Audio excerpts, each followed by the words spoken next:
transformação digital tornou-se uma realidade incontornável e veio colocar novos desafios ao sistema de justiça e ao exercício da advocacia.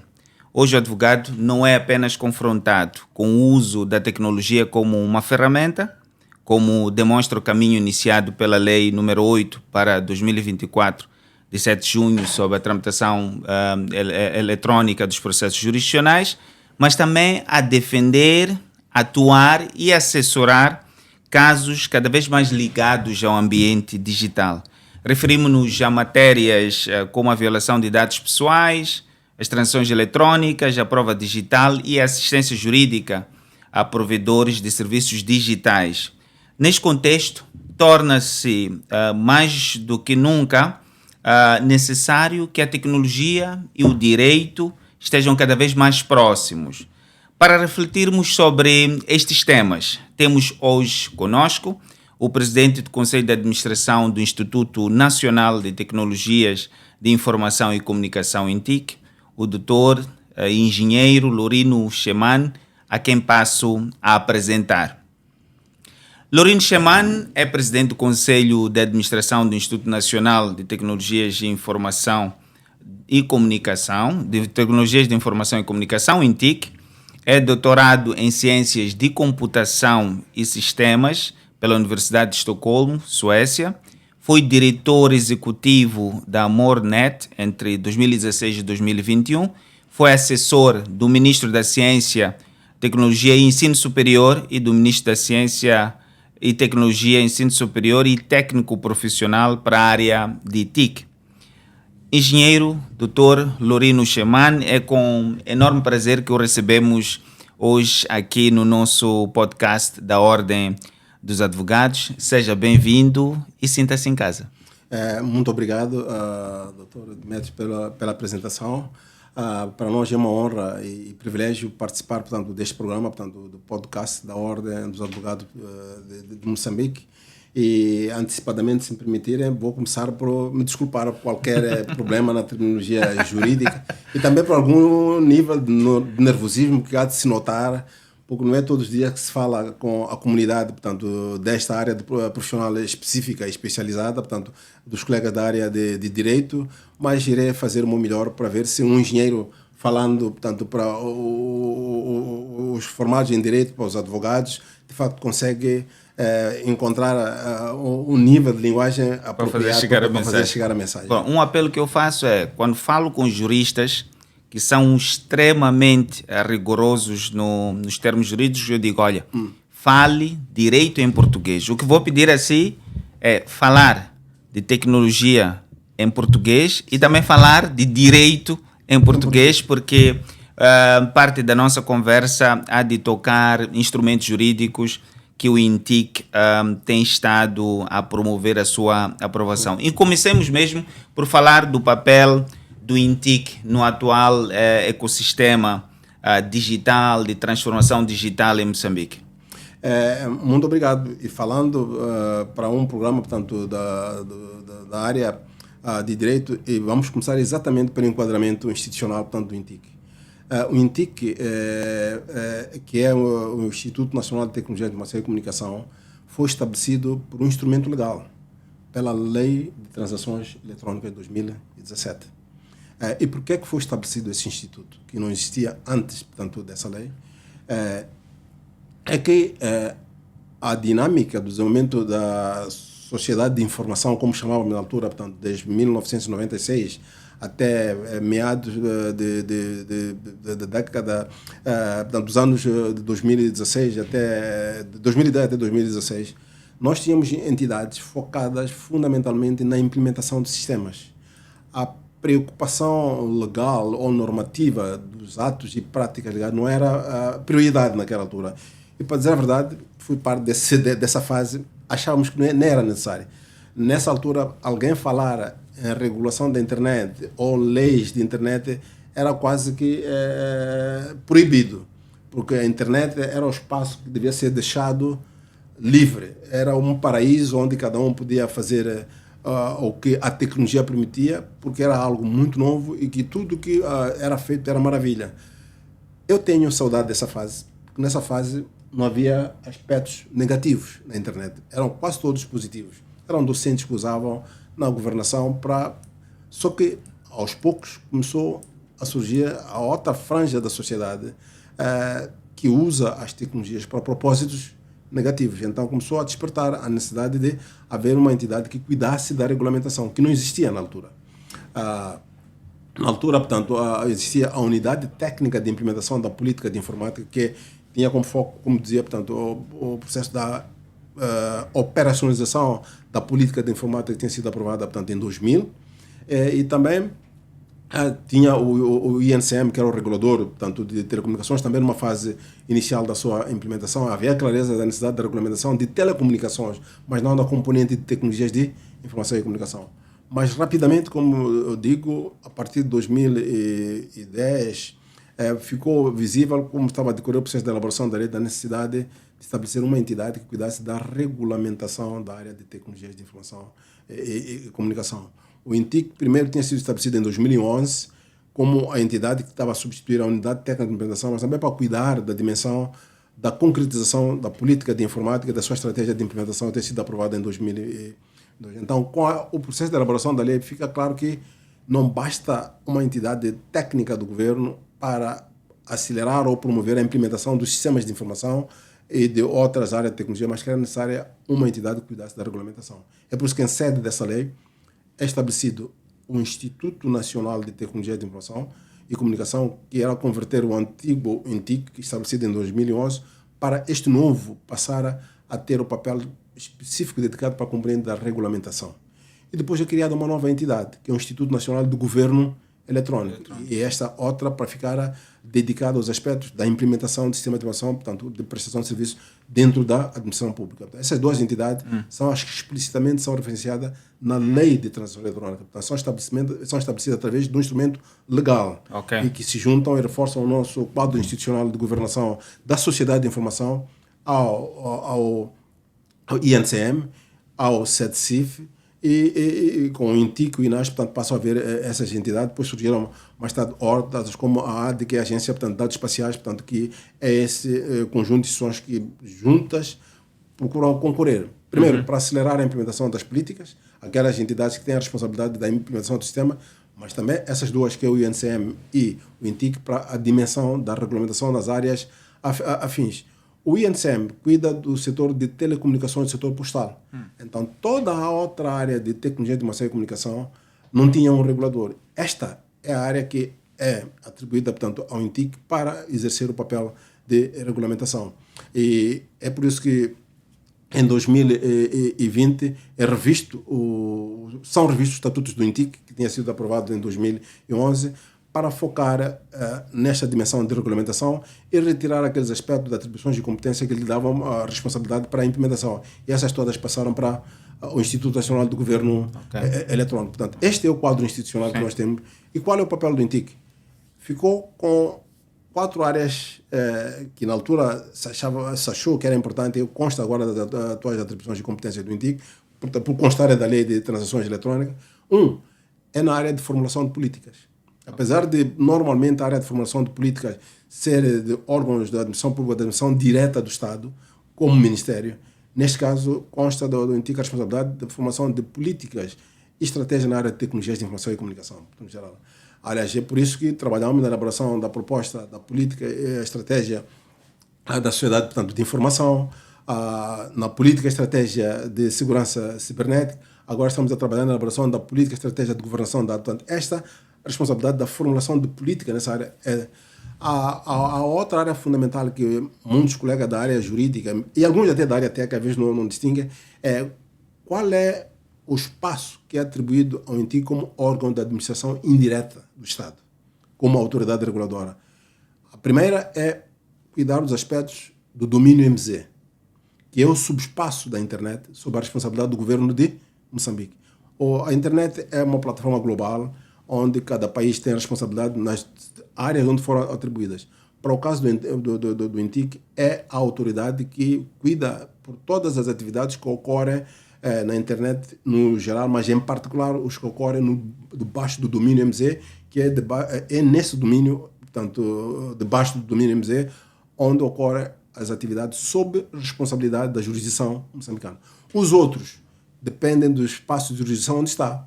Dando um exemplo, falar português para o jurista, se um domínio de internet termina com, por exemplo, .pt, essa ação está a decorrer sob a responsabilidade da jurisdição portuguesa. Se for o BR, está a ocorrer no espaço sob a jurisdição do Brasil. Mesmo que, e é normal as pessoas terem um e-mail a u.br.pt estando aqui em Moçambique. É por isso que estou a explicar. Okay. Não interessa onde é que está fisicamente o interveniente, o ator, interessa o domínio sobre o qual a atividade ocorre. Do ponto de vista jurídico, está sob essa jurisdição. É por isso que até temos cuidado de chamar a atenção aos concidadãos para terem cuidado com as atividades que ocorrem nesse espaço. Porque não ocorrem, apesar de o cidadão estar em Moçambique, se realiza a atividade do BR, aquela atividade legalmente está sob aquele espaço de jurisdição e sob as leis, portanto, daquele país. Para poder haver intervenção legal para ajudar, tem que haver cooperação entre os Estados para poder, portanto, porque de repente o governo do Brasil, por exemplo, ou de Portugal, pode decidir mandar apagar aqueles e-mails. Sim. Portanto, mas como estamos a falar ainda das áreas da responsabilidade do INTIC, falei dessa área de formação de política, do domínio MZ, tem a outra que é muito importante, é da certificação digital. A lei de transação eletrônica, portanto, orienta o governo para elaborar um regulamento de certificação digital para poder tornar legal o uso de assinaturas eletrônicas na República de Moçambique. Só que exige que essas assinaturas eletrônicas devem respeitar e serem implementadas usando ferramentas e plataformas digitais que consigam dar a mesma equivalência dos mesmos atos praticados no espaço físico. Por exemplo, se exige que um documento seja assinado e não haver espaço de alguém mais tarde dizer que não foi ela que assinou, a sua equivalente na versão eletrônica tem que ter os mesmos mecanismos que assegurem a mesma verificação. Isso se concretiza com plataformas digitais, que nós chamamos, portanto, tecnologias, portanto, de encriptação de dados e outras tecnologias, portanto, associadas com infraestruturas de chaves públicas, portanto, do uso, portanto, de chaves assimétricas para garantir, portanto, que a informação não é alterada e que se garante que quem assinou aquele documento de facto é quem, e que o documento ao longo do processo de transmissão ao longo das redes digitais não sofreu alteração. É um mecanismo que garante integridade, não repúdio, exatamente, e autenticidade. Autenticidade. É como se estivéssemos a substituir aquela assinatura e carimbo que é feito do notário. É exatamente isso. E é por isso que a lei de transação eletrônica diz é reconhecida a assinatura eletrônica, mas deve ter as mesmas características equivalentes ao seu, portanto, equivalente no mundo analógico. Se pretende uma assinatura ou um carimbo, a sua equivalente também tem que ter as mesmas características. É por isso que o nosso sistema de certificação tem níveis de assinatura. Tem a assinatura simples, tem a assinatura avançada, e tem, portanto, esse tipo de assinaturas que garantem, portanto, a diferenciação da assinatura. E o nível de diferenciação é exatamente uma assinatura que é feita só no papel, não tem carimbo, outra que tem carimbo e que precisa, e que esse tipo de assinatura são obrigatórios num certo tipo de contratos, e outros, calhar, não. Então, é exatamente essa equivalência. Se eu envio um e-mail, é uma assinatura simples. Simples, sim. Quer dizer, eu enviei, mas qualquer outra pessoa poderia ter acessado o meu computador e enviado o mesmo e-mail, e aquilo não garante que tenha sido eu. Os níveis, portanto, de proteção daquela transação não têm a mesma exigência do aquele documento que a gente quer que seja assinado. Quando eu tenho um certificado digital, aí não posso repudiar, porque em princípio quem tem a chave para fazer aquela assinatura sou eu. E mesmo as assinaturas, aquelas que eu faço e coloco o carimbo, mas aquelas que eu tenho que fazer e levar para o notário. Ok. Agora que tocou nesse aspecto, e pronto, é como lhe disse e sempre lhe tenho dito, temos que encontrar sempre momentos para falar de muitos aspectos. Fala-se também de um outro tipo de assinatura simples que muitas vezes nós entendemos que, ou nós olhamos e por vezes usamos em circunstâncias em que não conseguimos fazer aquela assinatura analógica, que é a assinatura digitalizada. Eu faço um scan de um documento que contém a minha assinatura e depois digitalizo a assinatura e passo a usar, muitas vezes até envio documentos em Word contendo aquela assinatura digitalizada. Esta assinatura poderia ser considerada uma assinatura igual a uma assinatura avançada ou uma assinatura qualificada? Infelizmente não. Infelizmente não. Aquele tipo de assinatura tem uma outra designação que nós chamamos, portanto, que é fazer a cópia e fazer, portanto, da assinatura. Exatamente, analógica. Assinatura analógica. A assinatura eletrônica é um conjunto de bits que são números 0 e 1 complexos, que são gerados por um computador, a gente chama chave, e é entregue a alguém. E quando se faz o documento, é apenso aquela assinatura. Não há nenhum paralelismo ou equivalência da assinatura que fazemos manualmente com a assinatura digital. Muito bem.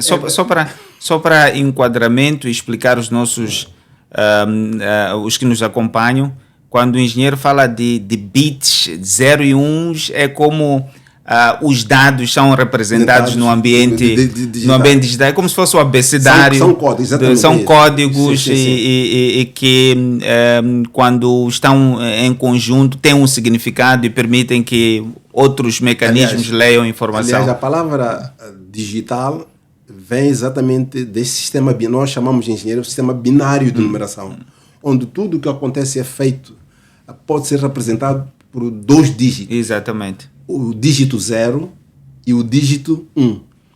A designação digital vem dessa, exatamente, é que tudo o que acontece no espaço passa a repetição digital, é representado somente por um sistema de numeração de 2 dígitos. Há outro sistema, portanto, o decimal são 10 dígitos, é de 0 a 9.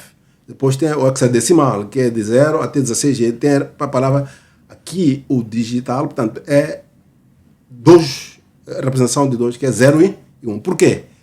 Porque é fácil codificar, do ponto de vista eletrônico, da representação do 0 e do 1, e com níveis. Estou a baixar agora para a eletrônica. Porque, de facto, no meio físico e no espaço, o que acontece é a propagação de um sinal eletrônico, que é codificado usando as tecnologias de codificação especializadas para representar 0 e 1 e se mantém ao longo do tempo, quando sai de um emissor até ao destinatário. Quer dizer, aquela foto que a gente vê no telefone, lá por detrás há zeros e uns, e que permite que no ambiente do ecossistema digital... Se eu mando um texto, um parágrafo de um texto, são zeros e uns. Se eu tiro uma fotografia, são zeros e uns. Se eu faço a gravação de um vídeo, como estou fazendo aqui, para o nosso mundo, direto, são zeros e uns. E todos os equipamentos que estão lá representados sabem ler 0 e 1. Eu vou devolver o engenheiro para o direito, porque senão ficamos na informática e na tecnologia, porque eu também sou entusiasta, ficamos por aí mesmo. Deu para perceber aquilo que é o papel do INTIC? Queria terminar, se me permitir, porque estava a falar dessa parte, portanto, do domínio MZ, em termos de área de responsabilidade do INTIC. A outra é verdade que é responsabilidade da Assembleia da República elaborar propostas de leis, mas o Executivo, em áreas muito especializadas, onde há necessidade, muitas vezes elabora propostas de leis. E o INTIC, para a área digital, como autoridade reguladora, também faz o apoio, portanto, ao Ministério, afim, nesta legislatura, o Ministério das Comunicações e Transformação Digital, na elaboração de propostas de leis, que depois são submetidas. Essa é outra área. Mas o nosso papel fundamental como regulador é, quando a lei é aprovada, fazer a sua regulamentação. Estabelecer os instrumentos regulamentares que são feitos a coberto do instrumento legal. Mas, para além dessa parte da regulação das leis, tem a parte de padrões de estándares técnicos, exatamente o que eu acabei de dizer. O 0 e 1 em Moçambique é igual a 0 e 1 na China, na Rússia, não pode haver 0 e 1 diferente. Isso é feito com o que nós chamamos de padrões internacionais, onde pode ser mandatório adotar um certo tipo de padrão para assegurar que Moçambique não é isolado, não tem a sua própria internet, é da parte da internet. Para interconectividade. Então, a função também do INTIC é adotar esses padrões no nosso país, ou desenvolver para onde é necessário os nossos próprios padrões, para assegurar que os dispositivos digitais do nosso país comunicam entre si, passam a informação, respeitando, portanto, os normativos estabelecidos, quer da natureza, portanto, legal, mas também de natureza técnico, aqui falando técnico, não é técnico legal, não é técnico de informática, de tecnologia, de informação e de engenharia até, alguns depois por trás tem a engenharia, portanto, de telecomunicações e outros, portanto, que dá o suporte da implementação é por isso que falamos de redes de computador, tudo. O que está por trás da rede de computador é engenharia já, não é informática, é engenharia. Então, são esses níveis de sobreposição de conhecimento tecnológico que habilita a criação desse espaço digital, que hoje chamamos de espaço digital, no qual o cidadão ordinário realiza atividades econômicas, sociais, de lazer, tempo por baixo, e esse espaço tem que ser regido por normas e haver a obrigatoriedade de respeito e cumprimento das meias. E aí é onde entra essa ligação entre a componente tecnológica de engenharia e a do direito. Quer dizer, há um quadro legal que regula tudo isto que nós vamos usando, o fascínio que temos pela internet, pelas redes sociais e tudo mais. O que nós temos dito e ensinamos nas escolas de engenharia é que começou por onde devia ter começado primeiro, pelas normas e leis da componente tecnológica. E se deixou a parte, o que nós chamamos de aplicação e serviços, às entidades, a gente costuma designar, portanto, de fins, de quem utiliza. Eu posso usar as tecnologias de informação na saúde. Sim. E tem impacto nos serviços da saúde, na medicina. Pode precisar de leis específicas para essa área. Posso usar no comércio, posso usar na agricultura, posso usar em todas as áreas da vida. Então, aqui é onde demorou um pouco. E o que é que está acontecendo agora pelo mundo? Está a haver duas dimensões de desenvolvimento de instrumentos legais. São instrumentos legais transversais, que cobrem todos os aspectos. Por exemplo, os aspectos de direitos humanos, que é o direito à vida, portanto, do cidadão, que não tem nada a ver da tecnologia, mas porque nós, a nossa vida, hoje, posso arriscar a dizer que 40%, 60% da nossa vida ocorre no espaço digital. Tem que se garantir a proteção do cidadão, não perde os seus direitos fundamentais definidos na Constituição da República, só porque está a realizar ações da sua vida privada no espaço digital. É como se estivéssemos já a criar uma réplica do mundo analógico no ambiente digital. Quer dizer, eu tenho, entre aspas, a possibilidade de assinar um documento que é gerado e circula no ambiente digital. E depois há instituições que, quando há fraude cibernética ou crimes cibernéticos, atuam como se fossem bombeiros no sistema, é um ecossistema. Exatamente igual. Por quê? Porque a grande promessa da revolução digital e que é parte da transformação digital, a grande promessa é facilitar a vida do cidadão. Como diz Sua Excelência o Ministro das Comunicações e Transformação Digital agora, é servir o cidadão onde está. Antes, se eu precisar de fazer uma viagem para submeter um documento numa entidade da administração pública ou até do setor privado, as tecnologias hoje permitem que eu não saia de casa, que eu possa submeter esse documento a partir de casa. É parte da minha vida, que eu já realizo Agora, o que diz a lei? É que os mecanismos de segurança que eu tinha na vida analógica, quando eu realizo essa atividade no meio, tem que se garantir. Tem que ser não tem que haver espaço de retirar, disposição, tem que ser. Não é? Se eu, por exemplo, tirava a fotografia ou fazia quadros e montava numa exposição, essa exposição pode ser feita no ambiente digital. Só que ao fazer isso, tem que preservar os direitos do artista, por exemplo. Não pode perder os seus direitos porque fez isso portanto, no espaço digital. Portanto, este é que é o problema. Se hoje, falando da telemedicina, estou doente e é possível fazer uma consulta médica numa área sensível da minha vida privada, portanto, ligada à saúde, a entidade que oferece esse serviço, pode ser um hospital, tem que garantir que essa transação, que me tiram fotografias ou fazem diagnóstico, tem que ser protegido do mesmo modo que uma consulta médica de certas áreas de especialização com o médico é fechado e termina o diálogo. Os ficheiros também, do mesmo jeito que há um processo físico, clínico, tem que ficar armazenado num sítio seguro. Exatamente. Se agora o processo há de ser digital, as consultas, as notas são digitais, tem que ser preservado. Tem que ser preservado. Se eu vou tirar, portanto, como é que eu vou dizer, portanto, o resultado de uma análise médica. E geralmente todos nós sabemos no analógico que certas análises até são entregues em envelope lacrado, fechado. Quer dizer que essa é a parte da da proteção da vida privada, sensível da saúde, que só o dono ou as pessoas autorizadas podem ter. Se eu fizer uma análise médica dessas no laboratório, em vez de me entregarem os resultados num envelope lacrado e fechado, podem me enviar, mas a mensagem que me enviarem tem que haver garantia de que as mesmas características que tem no envelope também tem nessa mensagem. Não é qualquer um que tem que apanhar exatamente não pode ser interceptada ao meio do caminho. E a lei de transação diz que se essa entidade não fizer isso, pode ser responsabilizada judicialmente. Pode ser. Portanto, há muito trabalho aqui para os advogados. É parte está. Sim, eu ia já perguntar qual é o papel dos advogados. Sim, estou a falar das novas leis, estou a falar da lei de transação eletrônica. De 2017? De 2017. É que se isso acontece, o cidadão pode recorrer a um advogado para a responsabilização da entidade que não garantiu a proteção. Há dois conceitos fundamentais na lei de transação eletrônica atual, que é o de processador de dados e o de controlador de dados. É que se uma entidade singular ou coletiva decide tirar informações a meu respeito, ele fica com uma dessas classificações: ou processador de dados ou controlador de dados. Nas duas, independentemente, tem a responsabilidade de proteger essa informação.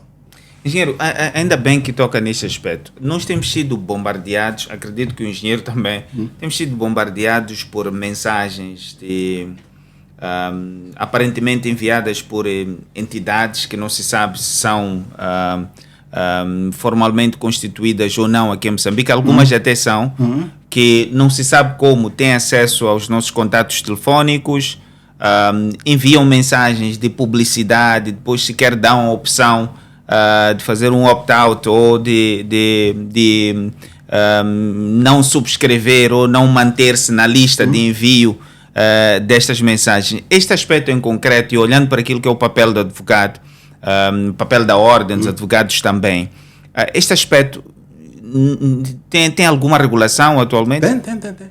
A lei de transação eletrônica tem um artigo específico que fala das mensagens não solicitadas.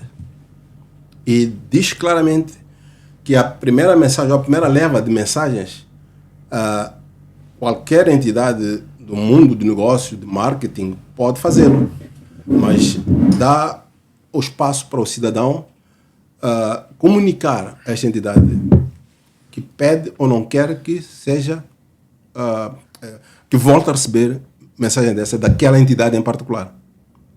Portanto, se o cidadão fizer isso e essa entidade insistir ou persistir em mandar, há trabalho para o advogado aqui sim, porque aquela entidade pode ser processada. Na lei de transação eletrônica diz que não posso receber mensagem não solicitada, principalmente depois de eu manifestar o meu desagrado ou a intenção de não receber mais aquelas mensagens daquela entidade. Mas nesse caso, olhando para aquilo que é o papel do advogado mais uma vez, que tipo de provas, como é que eu recolheria esta prova? Basta fazer o print screen desta mensagem, depois imprimir, é prova digital? Isso serve como prova digital? Não, como é que... não. Estamos a entrar outra vez, porque aquilo que eu gostaria de tentar esclarecer, entrando já para o aspecto técnico, é a separação destes dois mundos. O mundo analógico e o mundo digital. São dois mundos diferentes. Nós, como cidadãos, é que existimos nos dois. Mas estes mundos são diferentes e são regidos por normas diferentes. Algumas podem ser complementares, mas são diferentes. Tem mecanismos diferentes. Só para dar um exemplo, estamos agora a promover a adoção da assinatura eletrônica como parte da implementação da lei de transação eletrônica, que é parte do direito e do regulamento do sistema de certificação digital. Nós, como INTIC, temos uma plataforma que assina documentos. Se eu assinar um documento no formato PDF, com as chaves devidas de procedimento, aquela assinatura eletrônica só é válida no ambiente digital. Se eu imprimir aquele documento, já perdeu, porque já não é digital. A forma de eu verificar vão ser exigir elementos analógicos e não digitais. Então, o processo tem que começar e terminar no mundo digital. Se eu faço no mundo analógico, tem que ver se nós chamamos tecnicamente, não sei qual é o termo, será correto para os advogados, o interfaceamento, a ligação entre os dois mundos, tem que garantir que não se perde nada. Então, o ideal é fazer, portanto, neste mundo. Porque os riscos do ambiente analógico são diferentes dos riscos do ambiente digital. É Então, muito importante. Então, neste Mas caso voltando concreto, à pergunta que fez concreta sobre as provas digitais. Depende do mundo. Se quer apresentar as provas no mundo analógico, tem que fazer a transposição de todos os documentos sem perder a integridade da informação para um mundo analógico para apresentar. Mas há alguns dados que, para a sua natureza, não podem ser transferidos para o mundo analógico. Só podem ser conservados, mantidos e apresentados no mundo digital. Então seria necessário... E esta se me permite... O grande problema, que até agora é um grande desafio para o nosso país, é exatamente aqui. A nossa lei, por exemplo, de transação eletrônica que estamos a conversar, é o primeiro instrumento que reconhece o valor jurídico de mensagens de dados. E diz explicitamente que mensagens de dados, é verdade que é um termo técnico que posso explicar logo a seguir, pode fazer prova em juízo. Portanto, é um passo muito importante que não havia antes de 2007. O que isso quer dizer? É que um e-mail pode ser prova em juízo, apresentado no tribunal. Uma página web, o conteúdo que tem, pode fazer prova. Uma SMS pode fazer prova. Agora, o problema é como é que é apresentado. Se é apresentado como escrito ou transcrito ou na formato eletrônico. Qual é o risco? É que ao imprimir e transcrever, está a introduzir outros níveis de vulnerabilidade, porque pode-se deturpar aquela mensagem nesse processo. E até podemos dar um exemplo, engenheiro. Há casos de boletins da República adulterados. Sim. Quer dizer, a tecnologia também permite. E depois, o ideal é manter no formato eletrônico. Porque há mecanismos, como este de certificação digital, que garante a integridade da informação. Mas são mecanismos tecnológicos e que existem e fazem utilidade no meio digital. Quando tu sais do meio digital para o analógico, já perdes. Sim, no caso e a vulnerabilidade e depois pode criar problemas sérios em processos judiciais, porque pode-se adulterar, quer pela mão ou mesmo escrevendo por cima, como deu um exemplo do PDF. É por isso que uma das primeiras áreas que nós demos, referiu um problema, na fase experimental da introdução das assinaturas eletrônicas, foi assinar os boletins da República, porque isso é muito usado para crime. Sim, ao clicar ali então, aquele o boletim da República e os documentos oficiais devem ser os primeiros a se garantir que sejam. Só que lá está. Só se garante essa integridade quando está no meio digital. Quando imprime, a probabilidade de risco de alguém poder mexer o documento de formato não é igual. Agora, quando está no meio digital, há mecanismo também tecnológico de ir aferir a integridade, se o documento foi alterado ou não. Isto é fácil e há mecanismo no mundo digital, mas não no mundo analógico. Porque no mundo analógico vai ter que recorrer às técnicas analógicas para verificar se o documento foi... Sim, não, engenheiro, o que está a dizer é bastante relevante para nós como advogados. Porque muitas vezes temos necessidade de fazer prova de alguma situação com base, por exemplo, em fotografias.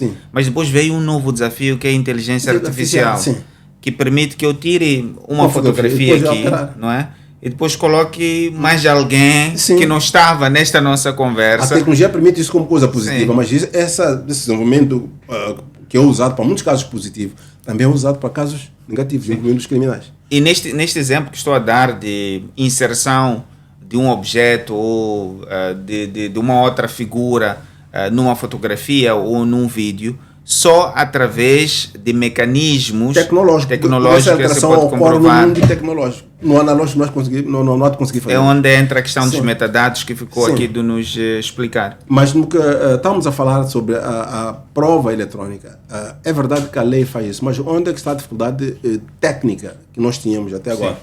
E começamos agora para a assinatura eletrônica. É até hoje ter acesso às evidências eletrônicas. Onde é que ficam as evidências do que nós fazemos? Por exemplo, se eu escrevo um post no Facebook, onde é que fica? Fica gravado num servidor do provedor daquele serviço, daquela plataforma. Quando começamos a conversar, fiz referência que há plataformas que ficam do espaço de jurisdição do nosso país, há outros que não. E para nós da área de engenharia é fácil, é o que nós olhamos como chama? O CCTLD, que é Country Code Top Level Domain, vou traduzir para português, que é o código do país na internet. MZ é o código de Moçambique na internet. Se a informação tratada ocorre debaixo do domínio MZ, sabe-se que o país, a entidade está... Tem jurisdição. Como dizia, se é Portugal, é PT, se é Brasil, se é África do Sul, é ZT. Se não vem de forma explícita o país, como o caso do .com e outros, é nos Estados Unidos. Por exemplo, todas as plataformas que usamos, quando vem .com, está nos Estados Unidos, não está no espaço. Existem servidores fisicamente que estão no espaço de jurisdição. Sim. E os seus provedores devem obrigação de cumprir as leis daquele espaço de jurisdição, daquele país em particular. Por Quer exemplo, dizer, se há uma ordem dos desse Estados país, Unidos ou qualquer sítio aquele provedor tem que a cumprir determinar que se entregue os Sim. dados e tem que se entregar. E há leis dessa natureza nesse país. Portanto, esse é que é o problema. Portanto, os cidadãos que usam Gmail, que termina com BR ou com tem que ter esse cuidado, porque está fora do espaço e está sob leis de outros espaços de jurisdição. Mas estamos a falar das provas. É que vamos supor que há um caso e o juiz ou no processo quer obter evidência. Se fez no Facebook, as evidências estão guardadas nessa máquina que chama servidor, que está nesse país. Então tem que pedir a transferência internacional de dados das evidências. Tem que pedir a esse provedor para que entregue às autoridades competentes em sede desse processo judicial. Como disse, essa entidade cumpre as leis de um outro espaço de jurisdição. Sim. Pode aceitar ou pode não aceitar. Alguns por vontade própria ou outra porque a lei desse país não permite. Ou porque não temos acordos internacionais de cooperação jurídica ou judicial para a transferência desse dado. Que é o mesmo de extradição. Portanto, alguém não entra, tem acordos que permitem. Com os dados acontece a mesma coisa. São nossos dados. Tem que haver acordos que dão a cobertura da transferência desses dados. Se não permitir, não. Então, a grande dificuldade para o tratamento de muitos crimes cibernéticos é o acesso às evidências. Não é a apresentação das evidências ou o seu reconhecimento legal. É que eu tenho que conseguir, por exemplo, se eu mando um e-mail ofensivo em Gmail e procura essa prova, já disse, imprimir até pode servir, mas é muito volátil. Sim. A pessoa pode dizer, não, alteraram. Mas sim, um advogado com grande sensibilidade em tecnologia pode impugnar aquela prova. Mas na sua versão eletrônica há um mecanismo que garante que não, principalmente quando é entregue pelo provedor. Por quê? Na nossa lei, por exemplo, de transações eletrônicas, há um aspecto que muitos não percebem. Fala-se de provedores intermediários de serviço, que são esses que intermediam a nossa relação no espaço cibernético. A nossa lei diz que um provedor intermediário de serviço deve registrar os dados do seu cliente. Isso é para quê? É para lidar com aquele processo que é feito muito em casos judiciais ligados à área digital, onde o provedor diz, eu não sou responsável pelo conteúdo, porque não fui eu que escrevi o e-mail, nem o post. O responsável é quem escreveu o post.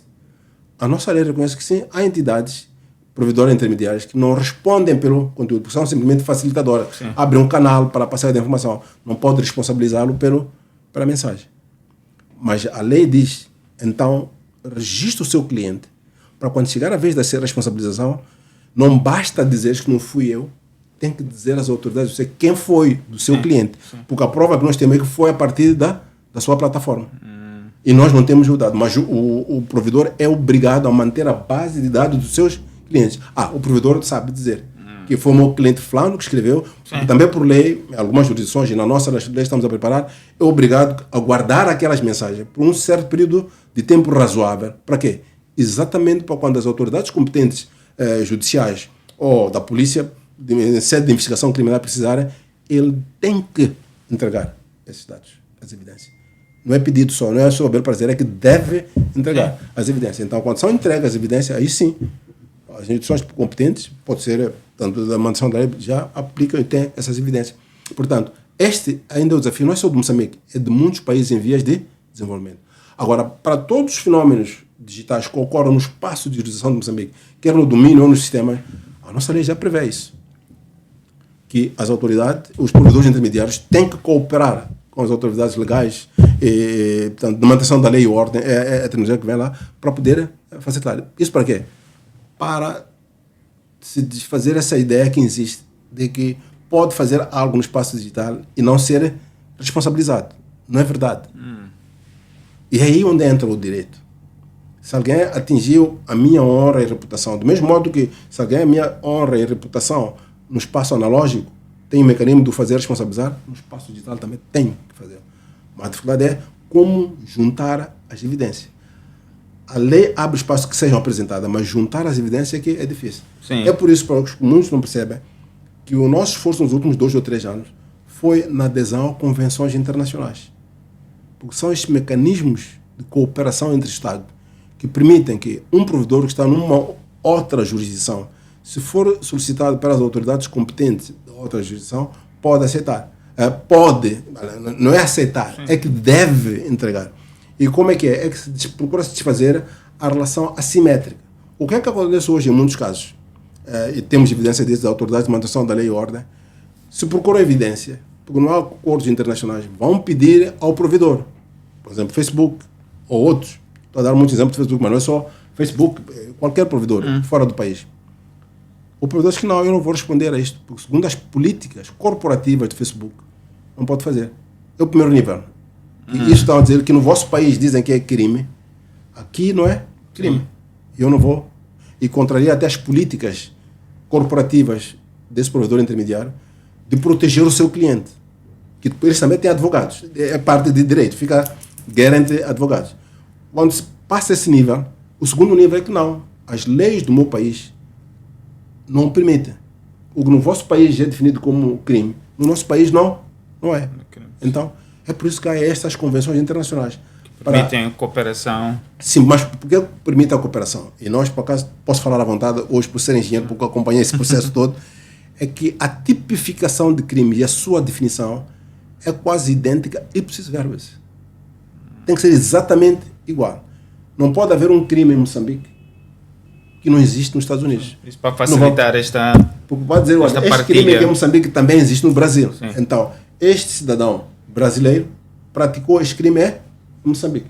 O crime é igual. Esse cidadão brasileiro ou de qualquer outro país pode ser, se as leis o permitirem, transferido para Moçambique para julgamento, que é a extradição, se as leis o permitirem, ou então ser julgado no seu país, usando leis iguais, e ser condenado no seu país, mas segundo aquele crime que é igual. Até pode haver diferença nas molduras penais, mas o crime é exatamente igual. É exatamente igual. Portanto, é por isso que estamos a tratar da adesão à Convenção de Budapeste, de crime cibernético, e agora o nosso país está no processo, portanto, assinou a Convenção das Nações Unidas contra o Crime Cibernético, e estamos agora a seguir o processo da sua ratificação. Os Estados que são parte desses esquemas internacionais, desse quadro de cooperação, aí sim resolvem juntos. Portanto, se você cometeu ou está fora de Moçambique e pratica o crime aqui, não fica escondido. Por quê? E aí, por que se altera o problema da simetria? É que a autoridade da manutenção da lei e ordem do nosso país, por exemplo, o Ministério Público, portanto, PGR, já não pede ao provedor, pede ao equivalente no seu país e faz a referência a um instrumento internacional de cooperação no qual os dois Estados já acordaram. E quem solicita ao provedor naquele país para dar os dados já não é a autoridade de Moçambique, é a autoridade daquele país. É o procurador daquele país que diz, olha, aconteceu isto na sua plataforma, isto é crime na América, é crime em Moçambique, ou é crime no Brasil. Sim. Os dois países são membros. Entreguem-nos os dados, entregar às autoridades competentes para passar para Moçambique, ou entregam os dados. E aí, para facilitar o acesso às evidências eletrônicas. Este fenômeno que estou a descrever é característica de países em desenvolvimento como o nosso, que são dependentes dos países desenvolvidos, porque a maior parte da infraestrutura de muitos serviços digitais ocorre nessas máquinas que não estão no nosso espaço de jurisdição, mas ocorre, mas não é problema para países desenvolvidos, porque estão dentro do seu... Sim. É aqui onde pode haver um risco de dominação, dependência tecnológica e retirar algumas dimensões da soberania dos nossos Estados, que é parte do direito, se nós não tivermos cuidado com esse aspecto. Muitos dos nossos dados estão armazenados em servidores sob jurisdição de outros países. E fisicamente estão lá. Só pensar o Google, Microsoft. Procure evitar mencionar não, porque não é um país em particular. Exatamente. São todos. Mas este é o aspecto essencial, que é fundamental, abrir-se o caminho de facilitar o acesso às provas eletrônicas. E nós sabemos onde é que estão as provas. A dificuldade de aceder às provas não é tecnológica. Logo o juiz autorizar, em 2 segundos são dados. A dificuldade é legal. Sim. É legal. É haver a concatenação dos instrumentos legais para assegurar que há um fluxo que a lei permite para se aceder a essa evidência e fazer a responsabilização. Portanto, esse aspecto, portanto, são fundamentais.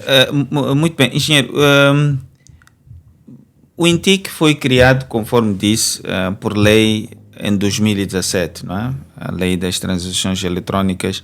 Mas durante muito tempo não se ouviu muito falar do INTIC. Entretanto, de alguns anos para cá, e eu tenho sido uma pessoa que publicamente tem dito que o INTIC é uma das instituições que está a fazer um trabalho notável, e até a brincar tem dito que vos deixem trabalhar, não é? Que vos deixem trabalhar, porque nós precisamos de instituições fortes e que são muito ativas no trabalho que fazem. O que é que está a criar? Já falou dos diversos instrumentos em relação aos quais o INTIC tem estado a trabalhar, mas o que é que está a criar esta visibilidade do INTIC nos últimos anos? Essa é uma das perguntas mais difíceis, eu não gosto de responder. Sou suspeito para responder a essa pergunta, porque eu fui confiado a tarefa pelo nosso governo de dirigir o INTIC em 2021. Então, os últimos anos é sob minha liderança e gestão que o INTIC tem feito. Então, não gostaria de fazer a comparação com o antes. O que eu posso assegurar é que os colegas tiveram a responsabilidade de dirigir o INTIC de 2011 até 2017, tinham duas dimensões de intervenção, de áreas que até eram conflituosas. Eram prestadores de serviço e cuidavam também da regulamentação. Pela fase do desenvolvimento naquela altura, acho que o foco dos colegas foi na componente da prestação de serviços. Aliás, esse é o fundamento que foi apresentado à Assembleia da República para pedir a criação, a segregação dessas funções. Porque alguém não pode ser árbitro e jogador ao mesmo tempo. Sim. Para fazer a segregação. Para o INTIC, que é prestador, portanto, uma entidade que é prestadora de serviço, que hoje é o INAS, e uma entidade que é focada somente... Por quê? Porque nos primeiros anos houve evidências claras de que a componente da regulamentação estava a ser... não estava dada a prioridade necessária comparada com a componente de desenvolvimento de serviços. Mas também temos que ver que a visibilidade das ações de regulamentação ocorrem quando já há evidência e casos da sociedade de abusos e outros. Na fase em que 2011 não eram tantos esses casos. A pressão que havia naquela altura era desenvolver sistemas e era esse o foco. Com a segregação, agora, dos novos estatutos até a minha nomeação, é um período de 1 ano. Ninguém faz trabalho em 1 ano. Eu, portanto, quero... Exatamente. Com respeito aos colegas que dirigiram o INTIC, que acho que até 2020, quando foram alterados, agora 2021, sou o primeiro PSA que sou confiado, acho que a responsabilidade é minha, e eu só posso agradecer, portanto, o reconhecimento da ordem de outros parceiros, de que de facto está a haver algum, e esse reconhecimento está a surgir agora 3 anos depois. Nos primeiros anos também acho que não era visível, mesmo a clarificação, mas agora já está a começar. E está a começar porque escolhemos estrategicamente áreas de intervenção em que nós achávamos que era fundamental. Portanto, a componente da regulamentação, alguns regulamentos, tanto em áreas específicas, mas também o desenvolvimento de plataformas como a certificação digital, para ter plataformas que assinam e ter, portanto, o impacto. Mas também a sociedade digital em 2011, 2017, não é mesmo hoje. Exatamente. Essa altura nós falamos em inteligência artificial, o desenvolvimento é tão rápido de impacto que hoje, para minha surpresa, quando vejo, tenho a sorte de acompanhar esse processo desde que começou. Sou da geração de moçambicanos que começaram a trabalhar nessa área, desde que começamos a trabalhar a partir da faculdade, portanto, com a internet. Aquilo que eu disse aqui de passagem, parecendo, portanto, sem destacar, é que era quase um insulto e não se podia manter por muito tempo num evento público alguém falar de haver leis no espaço cibernético. Porque não se aceitava. Era quase heresia, portanto, falar disso. Hoje, a pressão que nós temos da urgência de haver leis, parece que o país não é o mesmo. Parece que mudei de país. Então, o desenvolvimento tecnológico, principalmente o surgimento de fraudes, de crimes que afetam a vida pessoal das instituições é que desperta para a importância da pertinência, da existência, não só das entidades, mas de trabalho com impacto nas pessoas. Temos estado a seguir o trabalho dos colegas da Procuradoria-Geral da República, tem estado a crescer o número de casos que é apresentado. Olha, e a PGR só registra os casos apresentados em tribunal. Os outros, ou porque os advogados não têm o domínio, que não são apresentados, nós nem estamos a conseguir captar. Se nós captássemos, o número são muitos. Nós já temos sentido nas ações de sensibilização que, de facto, há muitos casos desses. E aquilo que nos entristece, e é por isso que aceitamos vir para este painel, é que há muitas classes profissionais que nós estávamos confortáveis, sabendo que bastava fazer a lei, iriam dominar e poder implementar. Mas percebemos que a confiança que temos nos advogados, em termos de garantir a proteção, portanto, dos direitos das pessoas no espaço digital, não tem o mesmo entendimento. O mesmo acontece com outras áreas de profissão, portanto, a área da manutenção da lei e ordem, onde os cidadãos dizem, aconteceu isso, eu fui participar, dizem que em Moçambique não há cobertura legal. Exatamente. Então nos perguntam, não, é cobertura legal. Como mostramos já, só para dar exemplo, se me permitir, há um aspecto que é fundamental para a classe dos advogados, mas que é de facto fundamental, que é este do enquadramento ou cobertura ou não de crimes cibernéticos. Houve um período em Moçambique que não havia crime cibernético, mas desde 2017 e também com a revisão que houve no Código Penal, e não há vazio legal na área de crime cibernético. O que é importante, e eu estou disponível para outras ocasiões mais técnicas para elaborar um pouco mais nisso, é a abordagem seguida por Moçambique e por muitos países do mundo, qual nós aprendemos da arquitetura do tratamento, da tipificação dos crimes. Há dois grandes grupos de crimes cibernéticos, que em inglês são chamados Cyber Dependent Crime, que são, em português, crimes iminentemente da natureza tecnológica, tem que envolver um dispositivo ou uma rede, e esses todos já constam do Código Penal, com a revisão que foi feita. Posso dar um exemplo, por exemplo, a interseção de mensagem, o acesso não autorizado a um servidor, o acesso não autorizado à sua conta. Esses são os crimes iminentemente de natureza tecnológica. Tem a ver um dispositivo tecnológico. Mas há um outro grande grupo de crimes, que é os Cyber-Related Crime. Estes são todos os crimes que existem desde que a sociedade é sociedade. Mas ocorre uma pequena alteração, mas de grande impacto. Ou são amplificados por causa da tecnologia digitais, e estes também são cobertos. E posso dar alguns exemplos que eu tenho dado em muitas palestras, alguns dramáticos, mas outros muito simples.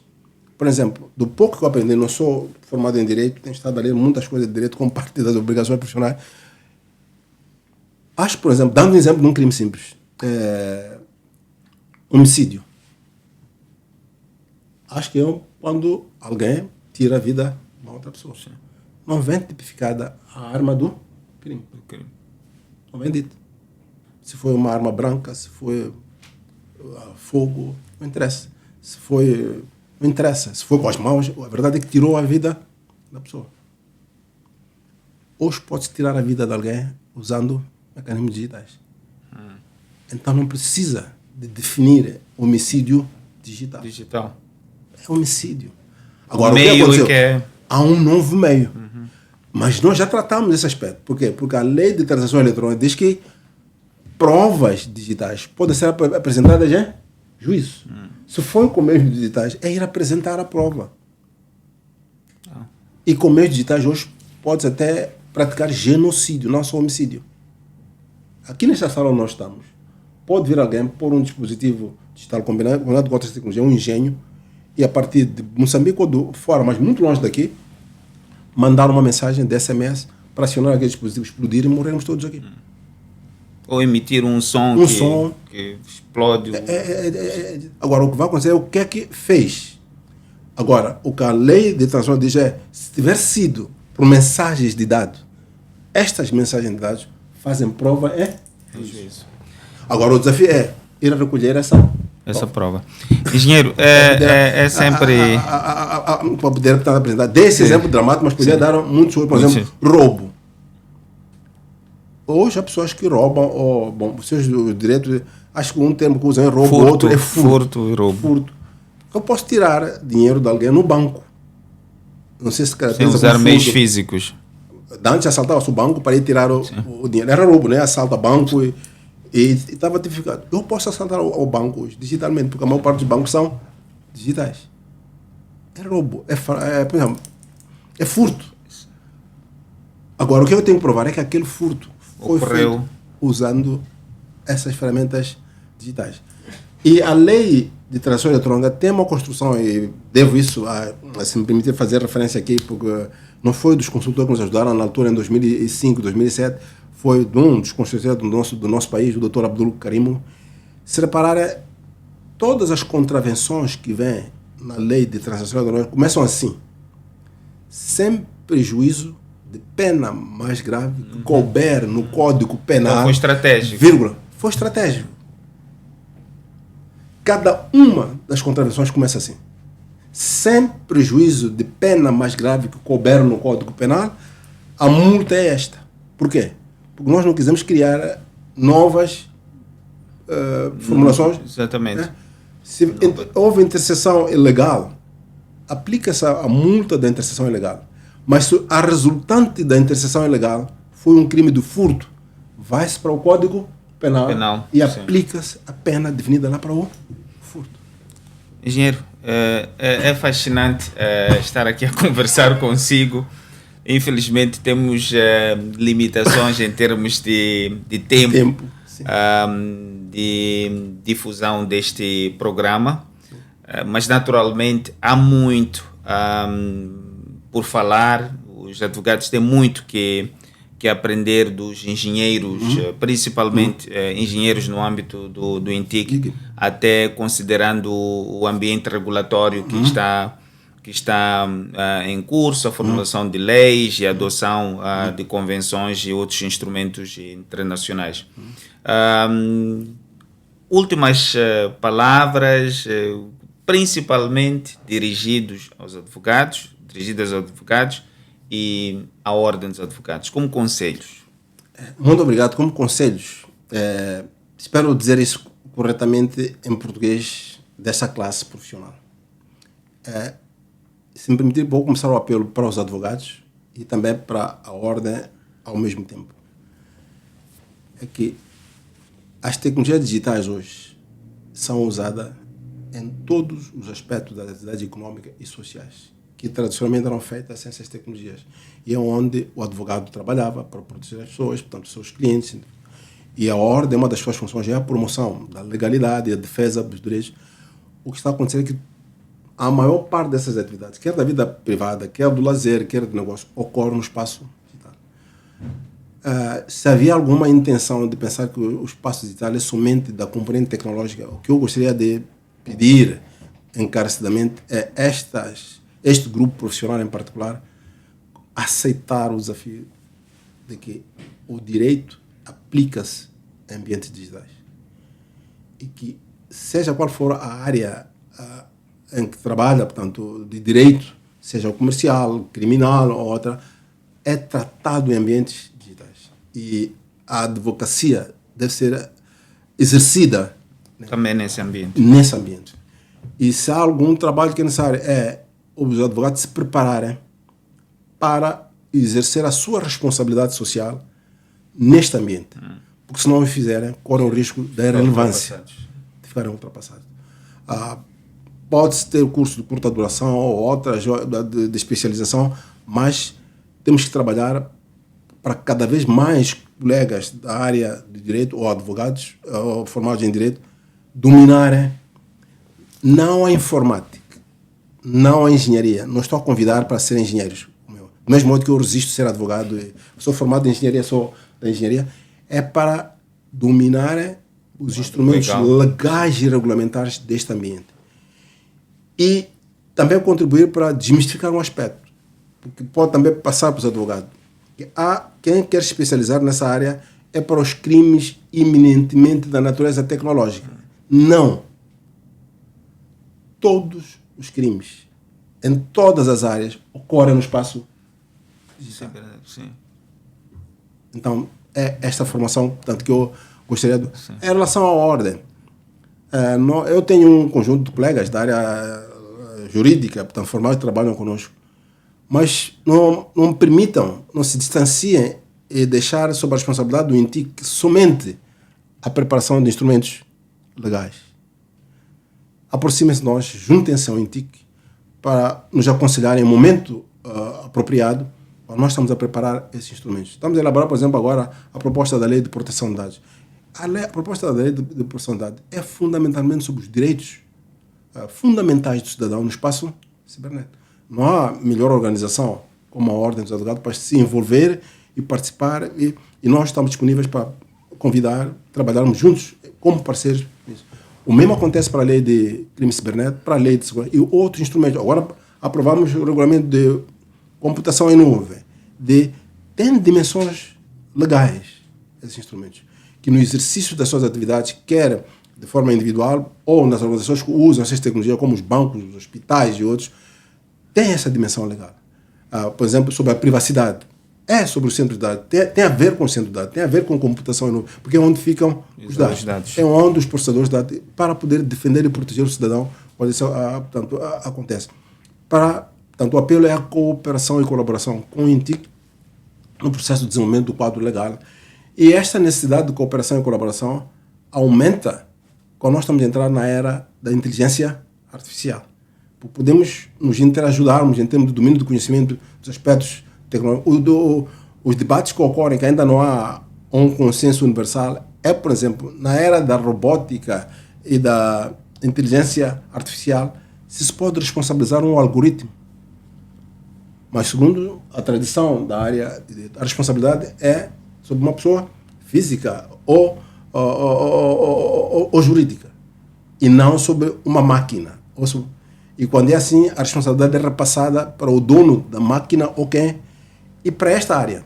E onde é que fica complicado? É quando nós temos plataformas de inteligência artificial, que já está aprovado, que podem tomar decisões por si próprias. Tradicionalmente, a informática, havia sempre alguém que sentou a escrever um programa e havia um homem por trás. Mas agora os sistemas são autônomos. Como é que nós conseguimos demarcar a responsabilidade e a quem atribuímos? Então, esses aspectos de natureza tecnológica precisam.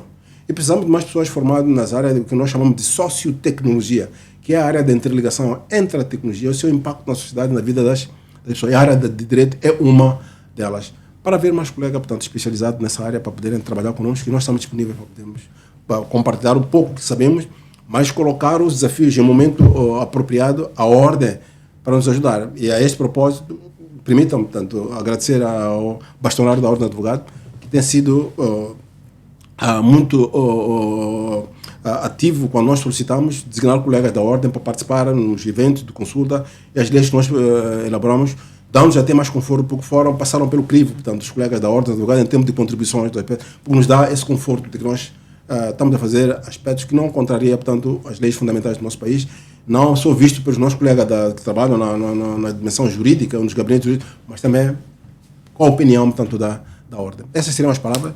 E voltar a colocarmos à disposição minha, pessoal, mas também dos meus colegas do INTIC, que podem vir para contribuírem no outro. Há muitos instrumentos que estamos a elaborar, mas muitos mesmo.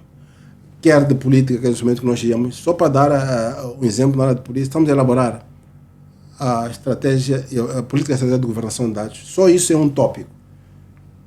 Nós, como pessoas, somos representados por dados no espaço digital. Os meus direitos humanos na era digital são associados aos dados que me dizem respeito. Isso deve ser tratado na lei, mas também sobre como é que nós governamos os dados, nos diz respeito no espaço, e onde é que ficam esses dados, com quem fica.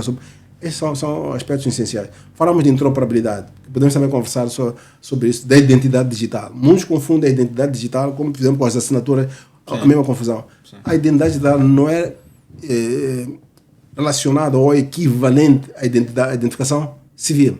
Muitos de nós aqui temos identidade digital e não sabemos que temos identidade digital. Se eu perguntar qual é a sua identidade digital, por exemplo, no Facebook, tem ou não tem? Sim. É a sua identidade civil? Não. Não tem, mas tem identidade digital. Faz contratos e acordos com essas empresas e usando a sua identidade. Só que essa identidade não está no espaço de jurisdição de Moçambique. O que nós user ali, sim. Mas é esse user que é usado para poder tratar. Engenheiro, mais uma vez, muito obrigado pela sua presença. Eu diria que é um engenheiro jurista, até porque gosta muito de falar. Então, para nós foi um grande privilégio lhe receber aqui no podcast e contamos consigo mais vezes e, como disse, nós agradecemos pela sua abertura de recomendar colegas para, de acordo com as áreas temáticas que formos tratando, virem aqui, explicarem aos advogados e aproximarem-se cada vez mais aos advogados, porque, como eu dizia, nunca antes houve necessidade de a tecnologia e o direito estarem mais próximos. A todos aqueles que nos acompanharam no nosso podcast, queremos agradecer e convidar-vos para as próximas edições. Obrigado.